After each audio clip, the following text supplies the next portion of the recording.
நீதி கட்சி ஆட்சி. 1921ஆம் ஆண்டு நீதி கட்சியின் ஆட்சி. தமிழரசர் இந்த நாட்டினுடைய பிரதமராக இருக்கிறார். தமிழ்நாடு, கேரளா, ஆந்திரா, கர்நாடகா. அப்பதான் அவர் சொல்றார், தமிழ்நாடு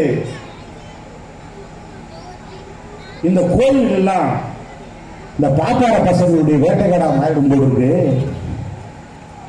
அதனால இந்த கோயில்கள், அது சம்பந்தப்பட்ட கட்டடங்கள், நிலங்களை எல்லாத்தையுமே ஒருங்கிணைச்சு இந்து அறநிலையத்துறை, இந்த சமய அறநிலையத்துறை உருவாக்கினது 1921 நீதி கட்சி காலத்துல. அது மட்டும் பண்ணாரு. இன்னைக்கு எப்படி நீட்டு நீட்டிட்டு நிக்குதோ, நம்முடைய கிராமப்புற மக்கள், ஏழை எளிய தாழ்த்தப்பட்ட, பிற்படுத்தப்பட்ட, மிகவும் பிற்படுத்தப்பட்ட மக்கள் மருத்துவராக, என்ஜினியராக போக முடியாத ஒரு நிலை ஏற்பட்டு இருக்கிறதே. நம்ம புள்ளிய நான் சொல்ற ஒரு செய்தி, ஒரு சின்ன செய்தியை சொல்றேன். தாய்மார்களே, சிந்திச்சு பாருங்க. நம்ம வீட்டுல ரொம்ப கஷ்டமா இருக்கும்.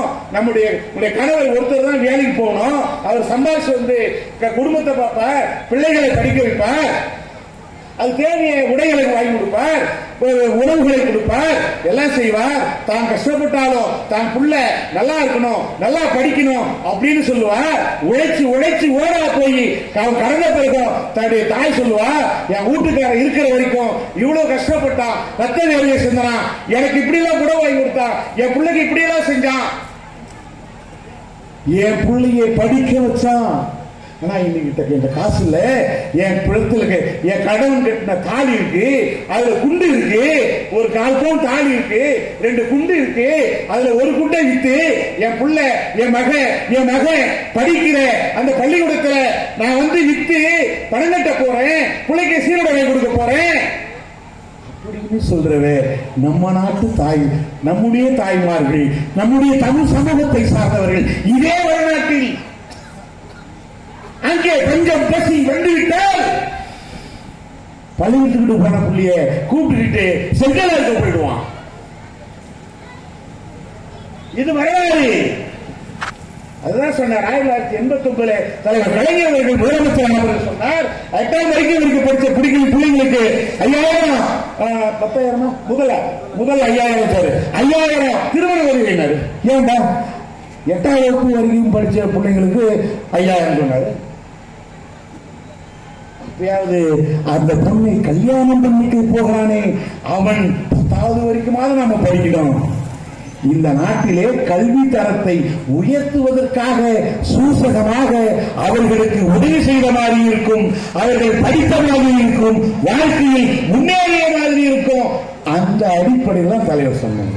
அப்புறம் 10,000 25,000 4 கிராம் 50,000 இப்ப அது போயிட்டு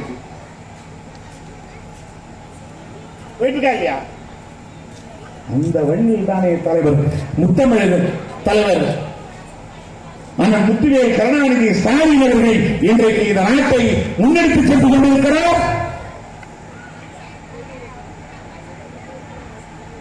சிந்திச்சு பாருங்க தாய்மார்களே, இன்னைக்கு மிக அற்புதமாக மேலாடை, புடவை எல்லாம் முடித்துக் கொண்டு எவ்வளவு அழகாக நகை நட்டு கண்ணாடி எல்லாம் போட்டுக்கொண்டு நீ அமர்ந்திருக்கிறீர்களே, மிகவும் பார்ப்பதற்கு மகிழ்ச்சியாக இருக்கிறது, சந்தோஷமாக இருக்கிறது. இதற்கெல்லாம் அடிப்படை காரணம் யார்? தந்தை பெரியார், பேரறிஞர் அண்ணா, தலைவர் கலைஞர் அண்ணன் தளபதி ஸ்டாலின். இன்னும் இப்படி சொல்றாரு, அது இன்னைக்கு தோணும். தோல் சில போராட்டம் தெரியுமா?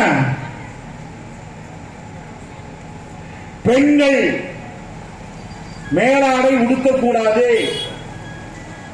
இந்த நம்ம குழந்தைங்களுக்கு இந்த ஸ்கர்ட் போட்டு விடுவோம்னு நினைக்கிறேன். இதோட அது வரைக்கும் தான் துணி கட்டணும். அதை தாண்டி என்னுடைய சகோதரிகளே, எனக்கு நான் கூசுகிறது இருந்தாலும் நீங்கள் தெரிந்து கொள்ள வேண்டும் என்பதற்காக அதனை சொல்லியாக வேண்டும். முளைவரி சட்டம் போட்டார்கள்.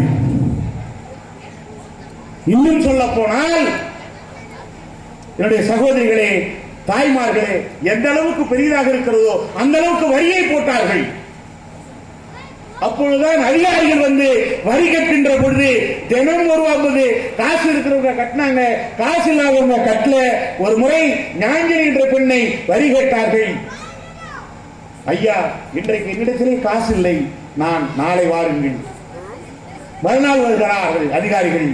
அம்மா என்னம்மா நேற்று சொன்ன, இன்னைக்கு வர சொன்ன, இன்னைக்கு வந்து என்னமாச்சு கேட்டான். ஐயா, இன்று ஒரு நாள் பொருங்கள், நாளைக்கு கட்டி விடுகிறேன். திரும்ப 3ஆம் நாள் வந்தான். என்னமாச்சு? 2 நாளா ஏமாத்திட்டு வர, வரியை விடுன்னு கேட்டான். அமைதியாக சொல்லுச்சு, இருங்கள், நான் வரியை எடுத்து வருகிறேன் என்று உள்ளே சென்று தோட்டத்தில் இருந்து வாழை கன்றுடைய இலையை பறித்து தன்னுடைய மார்பகத்தை அறுத்து அந்த வாழை இலையை வைத்து கொடுத்து விட்டு கீழே விழுந்து உயிர் நீத்தாலே ஞாங்கிலி.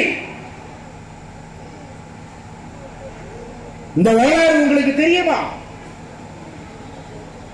தேவதாசி முறைன்னு ஒன்று உங்களுக்கு தெரியுமா? அப்போதெல்லாம் பொட்டு கட்டி விடுவார்கள் ஆலயங்களிலே, அது தெரியுமா? அப்பொழுது இந்த நாடாளுமன்ற சட்டமன்றத்திலே முத்துலட்சுமி ரெட்டி என்று ஒரு அம்மையார் இருந்தார்.